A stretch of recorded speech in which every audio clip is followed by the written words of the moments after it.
Bonjour à tous. Aujourd'hui, nous allons parler de la nouvelle architecture de la licence pour toutes les filières confondues de l'université marocaine dans le cadre du cours de méthodologie du travail universitaire, module de S.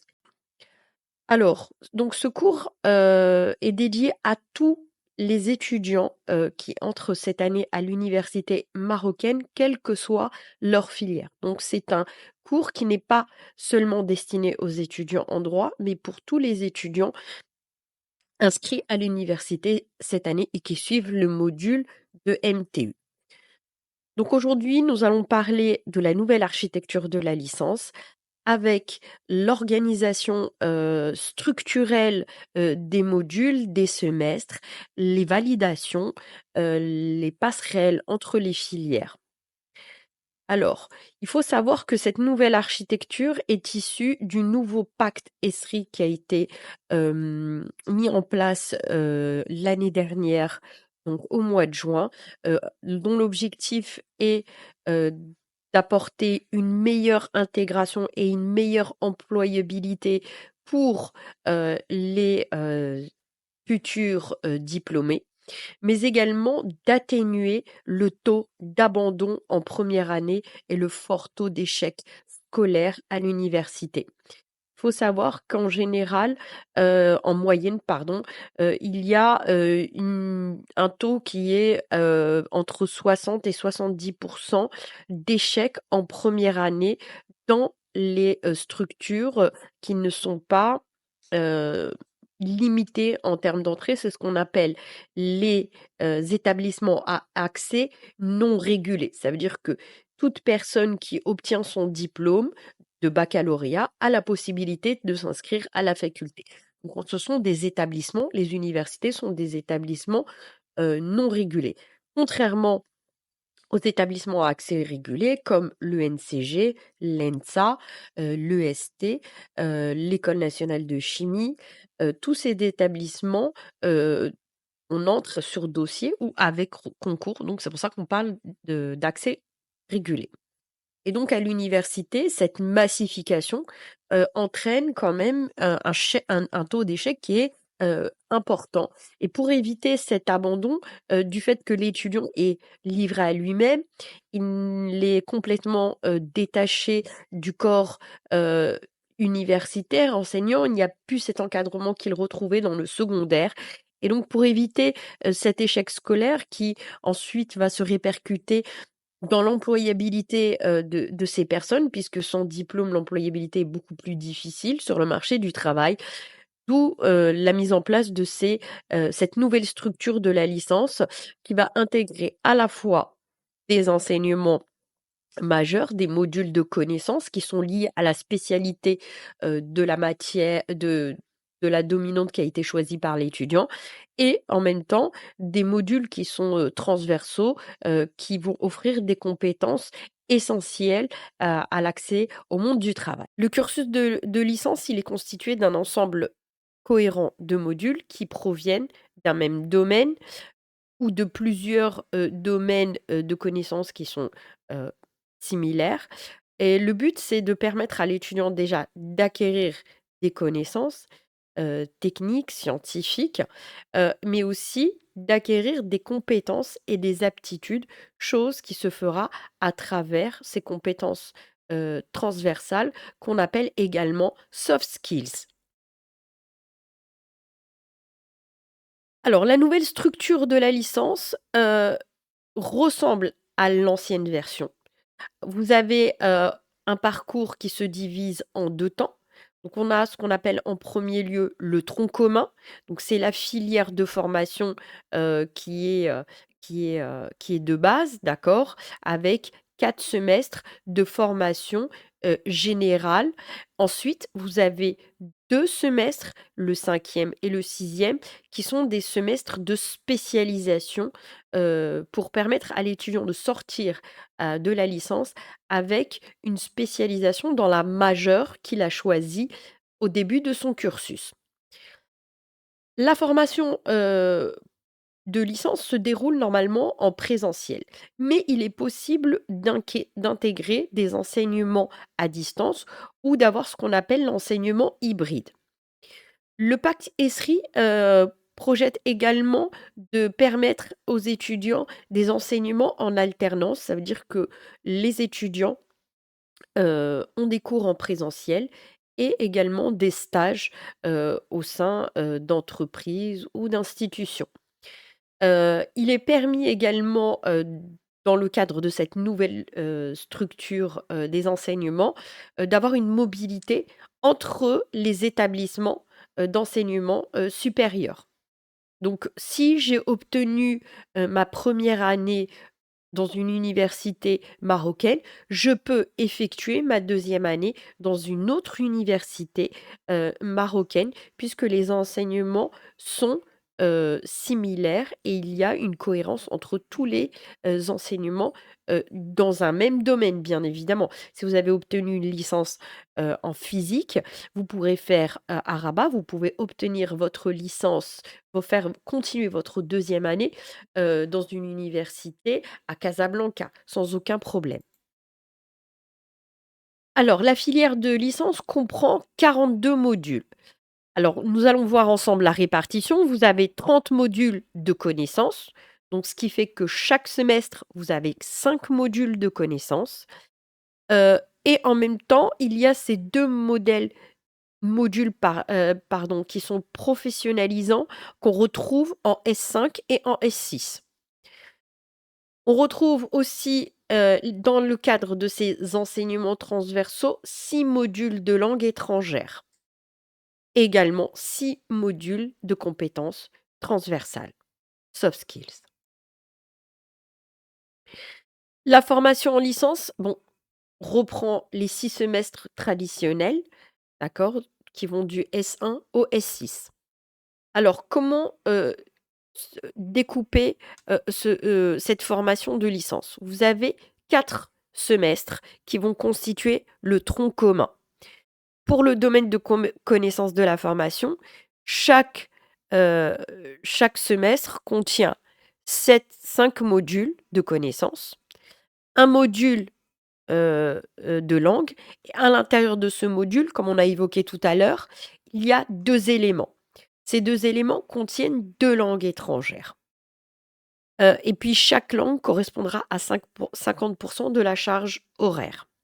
Et vous avez un module en compétences transversales. Ce qui fait que dans chaque semestre, il y a 7 modules, 5 modules de connaissances, un module de langue et un module de compétences transversales.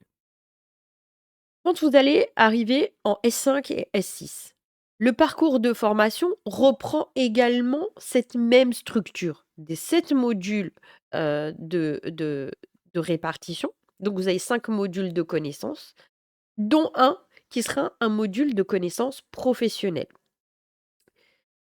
Ensuite, vous allez avoir un autre module de langue également avec 2 éléments, ça veut dire 2 à l'intérieur 2 éléments du module de langue qui vont concerner 2 langues différentes et ensuite vous allez avoir également le module de compétences transversales.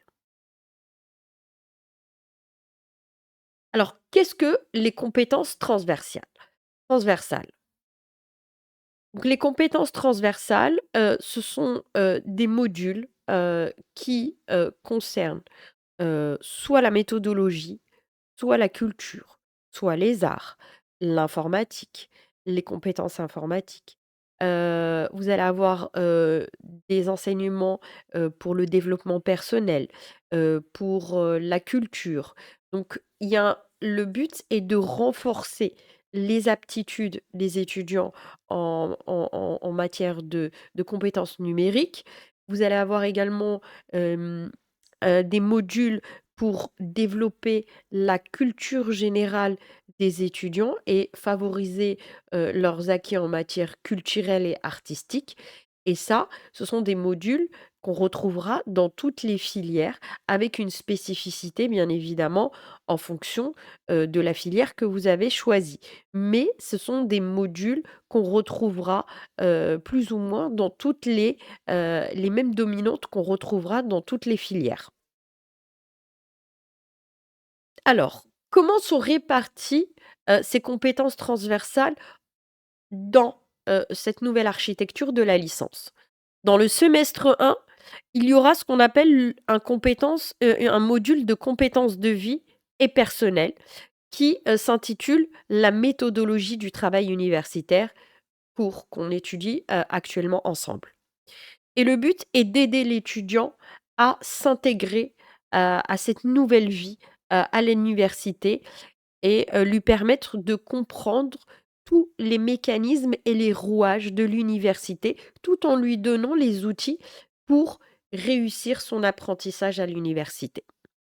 Dans le semestre 2, heu, le module de compétences sera focalisé sur, les compétences informatiques et numériques, donc permettre à l'étudiant d'utiliser les nouvelles technologies modernes pour, améliorer son apprentissage, au niveau de l'université. Donc c'est un semestre, dirigé vers, l'informatique et les nouvelles technologies. Dans le semestre 3, heu, le module de soft skills, va s'intéresser aux compétences artistiques, culturelles. Le but est d'enrichir la culture générale, de l'étudiant. Donc on n'est plus obligé que de former des techniciens, mais il faut, que l'étudiant ait ces compétences, culturelles, des compétences, artistiques et de connaissances, du patrimoine, par exemple, artistique marocain. Dans le semestre 4, vous avez un module de compétences de vie et personnelles. Alors ce semestre 4, c'est la fin, du tronc commun, et ça permet aussi à l'étudiant d'obtenir un diplôme qui s'appelle le DOG et qu'on verra tout à l'heure. Donc le module, c'est, le développement personnel. D'améliorer, les compétences des étudiants en termes de communication, de leadership, de pouvoir, présenter un travail, de pouvoir se présenter, pour une embauche, de préparer un entretien pour un doctorat, mais également de pouvoir, préparer le concours si, cet étudiant cherche à intégrer la licence d'excellence, qui commence à partir de S5 et S6. Donc c'est sur concours et donc ça aussi, ce module, de compétences transversales qu'on retrouve en SCAS permet de préparer l'étudiant, au concours d'excellence. En S5 et S6, les modules de compétences visent à renforcer ce qui a déjà été vu, dans les semestres précédents, avec on retrouve une nouvelle fois un module de compétences numériques et informatiques. Et le dernier semestre, en S6, le module de compétences, va, intégrer, l'étudiant, dans la vie civile, dans la société, avec, une ouverture sur, la vie associative. Donc, l'étudiant va prouver sa capacité à, initier des projets, dans la vie civile ou, dans la vie associative. Donc c'est un co c'est une ça achève, ce parcours de licence avec, ce module de compétences de vie. Alors dans la licence, qu'on choisit dès le début, donc si vous avez choisi un parcours, vous le faites dès le début, est-ce qu'il est possible de changer, de parcours ou, de dominante qu'on a choisi au début? Je parle pour ce que je connais, par exemple, pour les étudiants en droit. Si, par exemple, j'ai choisi, droit public et j'ai envie de passer au droit privé, est-ce que c'est possible?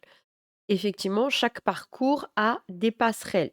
Au sein, par exemple, du droit privé, j'ai choisi, droit des affaires. J'ai envie de passer, au métier du droit et de la justice. Est-ce que c'est possible? Donc chaque parcours a des passerelles avec d'autres parcours, ce qui permet à l'étudiant de se réorienter au sein déjà, de la même filière, Donc si j'ai pris une filière en droit privé et que j'ai pris droit des affaires, je peux me réorienter en droit des métiers et de la justice. Si j'ai choisi du droit privé, est-ce que je peux me réorienter en droit public? C'est tout à fait possible puisque les modules ont été créés pour permettre même à un étudiant de droit privé de suivre des enseignements de droit public et inversement, les étudiants de droit privé, de droit public ont suivi des enseignements de droit privé, ce qui va permettre leur mobilité à travers ce système de passerelle. La validation des modules. Donc, l'université, c'est également des diplômes. Donc, le but, c'est que, chaque année, les étudiants valident leur semestre, valident les 2 semestres pour qu'ils puissent passer à l'année d'après. Donc, comment on fait pour valider, déjà un module? Donc ça veut dire une matière. Donc la note qui est attribuée à la matière, c'est la note de l'examen, c'est la note des travaux, des exposés. Donc il y a différentes évaluations qui vont entrer en compte dans l'évaluation du module. Le module est validé si l'étudiant a obtenu une note supérieure ou égale à 10. L'étudiant a la possibilité, bien qu'il n'ait pas obtenu la note de 10, de pouvoir valider par le système de la compensation. Le pack ESRI a introduit également la notion de crédit. Chaque module correspond à un certain nombre de crédits. Chaque semestre correspond à 30 crédits. Une année correspond à 60 crédits. La licence correspond à 180 crédits. Le système des crédits a déjà été adopté au niveau européen, permet également la mobilité des étudiants entre les universités européennes, puisqu'ils disposent tous des mêmes crédits en fonction des matières. La session de rattrapage. Donc, si l'étudiant n'a pas validé son semestre, il n'a pas validé son module. Alors, lorsque l'étudiant n'a pas réussi à valider un ou plusieurs modules, il doit repasser ce module. Et c'est ce qu'on appelle la session de rattrapage. La deuxième session également. La deuxième session ou la session de rattrapage, elle passe selon les mêmes modalités que la première session. Donc vous avez eu un examen sur table au premier semestre, à la première session. Vous allez avoir à la deuxième session du premier semestre, ça veut dire au rattrapage, le même type d'examen. Ce sera pas le même examen, mais ce sera le même type d'examen. Lorsque vous avez validé votre module, vous l'avez validé de manière définitive. C'est-à-dire que ce module-là ne pourra pas vous être retiré. Et si vous partez dans une autre université, l'autre université prendra en compte ce module que vous avez validé au rattrapage, par exemple. Et la validation de ce module est définitive, même si vous allez dans une autre université. Lorsque vous passez le rattrapage et que vous avez une note qui est inférieure à celle que vous avez obtenue à la première session, vous ne gardez que la meilleure des 2 notes, à savoir la note que vous avez obtenue à la première session. La validation du semestre. Donc le semestre, il est validé si vous avez obtenu pour l'ensemble des modules du semestre une note qui est égale ou supérieure à 10. Attention, il y a 10 de moyenne, mais je dois obtenir la moyenne dans les modules. Je dois obtenir la moyenne dans chaque module. Mais j'ai la possibilité de compenser. Ensuite, je ne peux pas valider mon semestre si j'ai une note inférieure à 5 sur 20. C'est ce qu'on appelle la note éliminatoire. Si j'ai un module qui est inférieur à 5, je ne pourrai pas valider mon semestre. Donc, c'est ce qu'on appelle le système modulaire. Je dois avoir une moyenne de 10, mais également je dois valider mes modules. Sauf que je peux obtenir une compensation entre les modules. Les étudiants qui n'ont pas réussi leur semestre, ils ont la possibilité de compenser. C'est ce qu'on a évoqué tout à l'heure. Mais la compensation, elle ne se fait que entre le S1 et le S2. Donc ça se fait une compensation sur l'année. Entre le S3 et le S4. le S5 et le S6. Donc, c'est une compensation qui se fait annuellement. Il n'y a pas de compensation entre le S1 et le S3, entre S2 et S4, ou entre S4 et S6, ou entre S3 et S5. Ce n'est pas possible. Mais pour y avoir compensation, qu'est-ce qu'il faut? Il faut avoir obtenu une moyenne qui est supérieure à 10, d'accord? Et il faut qu'aucune des notes, ne soit inférieure, des modules ne soit inférieure à 5. Donc quand j'ai validé un semestre, j'ai obtenu 30 crédits. Quand j'ai validé mon année, j'obtiens 60 crédits. Quand j'obtiens ma licence, j'obtiens 180 crédits. La validation du parcours, nécessite l'obtention, de ces 180 crédits, comme on a le dit tout à l'heure pour avoir son diplôme de licence, mais également je dois obtenir un niveau B2 dans la langue d'enseignement principale du parcours. Donc si je fais une filière où l'enseignement est en langue française, je dois obtenir le B2 et je dois obtenir le B1 dans une langue étrangère, c'est-à-dire qui est une langue différente de la langue d'enseignement. Donc on reprend. Si, mes cours sont enseignés en français, je dois obtenir le B2 en français et je dois obtenir le B1 dans une deuxième langue étrangère, par exemple en anglais. Si, ma langue d'enseignement est l'arabe, je vais enseigner je dois avoir le B2 dans cette langue, dans l'arabe, d'accord? Et je dois avoir le B1 en langue française. Le diplôme de licence. Donc, je peux obtenir ces 180 crédits, plus les B1 et les B2, et à ce moment-là, j'aurai mon diplôme de licence. Mon diplôme de licence, il sera accompagné d'un supplément. Ça veut dire qu'à l'intérieur, on va détailler tout ce que j'ai fait dans ma formation, y compris les activités extrascolaires, pédagogiques, scientifiques. Il y aura un détail de ce que j'ai fait comme activité. Donc, en quelque sorte, on a une personnalisation de la licence en fonction des compétences qui ont été acquises par l'étudiant lors de son cursus.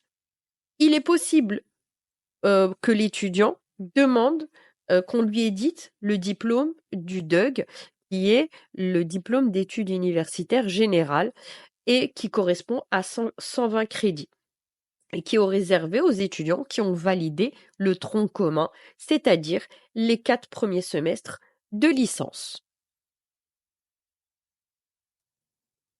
Alors, pour terminer, lorsque j'ai validé ma licence, j'ai obtenu mes 180 crédits, j'ai eu mon B1 et mon B2, j'ai mon petit supplément, je peux avoir une licence en quelque sorte améliorée puisque je vais l'obtenir avec mention. Il faut savoir que pour obtenir une mention de très bien, il faut avoir une moyenne de 16 sur 20, la moyenne générale des notes des modules, qui est égale à 16 sur 20. Mention bien, c'est 14. Assez bien, c'est 12, entre 12 et 14. Mention bien entre 14 et 16. Mention assez bien entre 12 et 14. La mention passable entre 10 et 12. Donc ces mentions-là sont inscrites sur le diplôme de licence. Voilà pour la nouvelle organisation de la licence qui décrit les soft skills, les passerelles, les modules, les crédits et les modalités de validation et d'obtention du diplôme. Je vous remercie infiniment et bonne révision pour les examens.